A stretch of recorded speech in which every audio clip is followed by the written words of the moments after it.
Hello everyone, তো কেমন আছো সবাই? তো আবার চলে আসছি নতুন একটা মিনি ব্লগের সাথে। আর এখানে দেখো, এটা আমার ছিল একটা ননদের পুচকি মেয়ে। তো ওকে আমি জিজ্ঞাসা করছিলাম তোর নাম কি, তো ও বলছিল ওর নাম। আর আমরা এদিন গেছিলাম একটা দিদি ভাইয়ের বাড়িতে। তো দেখো, এখানে একটা আশ্রম ছিল, সেখানে আমরা আবার ঘুরতে গেছিলাম।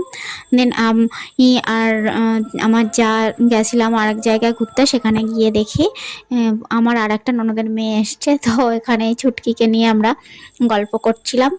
তো আজকের দিনটা খুব ভালো মজা করে কাটলো। এখান দিয়ে বাড়ি আসার পরে দিদির বাড়ি থেকে আমরা গেছিলাম মেলাতে। মেলায় যাওয়ার পরে দেখি প্রচুর পরিমাণে ভিড়, আর ঠান্ডা তো ছিলই। তো তারপর আমরা খেয়ে নিলাম ফুচকা। আর এখানে চলছিল সাংস্কৃতিক অনুষ্ঠান। আর এখন আমার যেটা মেলায় গেলে না খেলেই নয়, সেটা হচ্ছে এই মথুরার কেক। এর প্রেমে পড়ে গেছি আমি। তো এটাও খেলাম, তারপর নিয়েছিলাম পাপড়ি চাট। আমরা গিয়েছিলাম বাড়িতে। আজকে ভিডিও কেমন লাগলো অবশ্যই জানিও, ভালো লাগলে লাইক করে দিও। টাটা।